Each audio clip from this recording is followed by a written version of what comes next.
నవత TV ప్రేక్షకులందరికీ ముందుగా ముక్కోటి ఏకాదశి శుభాకాంక్షలు.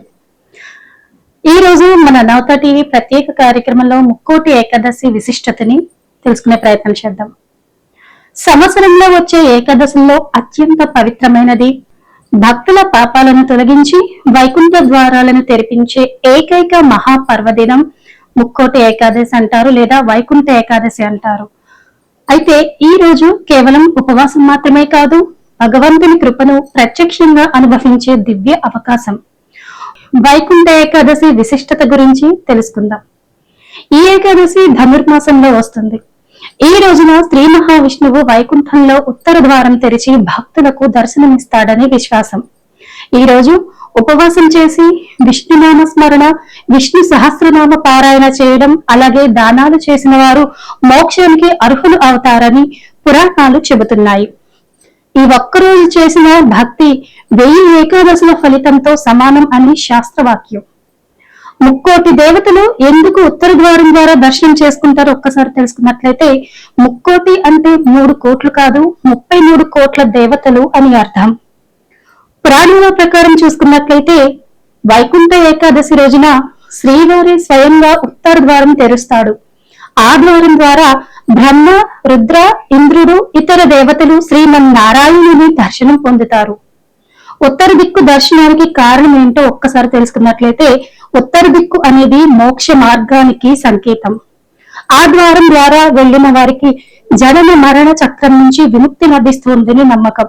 అందుకే దేవతలు కూడా ఈ రోజు శ్రీహరి దర్శనం ఉత్తర ద్వారం నుంచే కావాలని కోరుకుంటారు. ఇక పురాణ కథనం ప్రకారం చూసుకున్నట్లయితే, ఒకసారి దేవతలు అసురుల చేతిలో తీవ్రంగా బాధపడుతుంటారు. అప్పుడే వారు శ్రీమన్నారాయణుని శరణు వేడుతారు. శ్రీహరి వారికి చెప్తాడు, ధనుర్మాసంలో వచ్చే వైకుంఠ ఏకాదశి రోజున ఉత్తర ద్వారం ద్వారా నన్ను దర్శించండి, మీ కష్టాలన్నీ తీరిపోతాయి. ఆ రోజు దేవతలు ఉత్తర ద్వారం ద్వారా దర్శనం పొందగానే అసుర శక్తి నశించింది, లోకాల్లో ధర్మం స్థాపితమైంది. అప్పటి నుంచి ఈ రోజు వరకు కూడా ఉత్తర ద్వార దర్శనం మోక్షానికి మార్గంగా నిలిచింది. అయితే మనం ఈ రోజున, అంటే ఈ ముక్కోటి ఏకాదశి రోజున ఉదయాన్నే స్నానం చేసి విష్ణునామ స్మరణ చేయాలి. ఏకాదశి ఉపవాసం ఎంతో శ్రేష్టమైనది. సాధ్యమైతే నిర్జల ఉపవాసం చేయవచ్చు. తులసి దళాలతో స్వామి వారికి పూజ చేసి దానం చేయాలి. చెడు ఆలోచనలకు దూరంగా ఉండటం ముఖ్యం. ముఖ్యంగా మనసుతో చేసిన భక్తే అసలైన ఉపవాసం. వైకుంఠ ఏకాదశి ఒక పండుగ కాదు, మన జీవన గమ్యాన్ని గుర్తు చేసే రోజు. ఉత్తర ద్వారం కేవలం ఆలయంలో ఉండేది కాదు, మన హృదయంలో ఉంది. ఆ ద్వారాన్ని తెరిచేది భక్తి, విశ్వాసం మరియు ధర్మ జీవనం.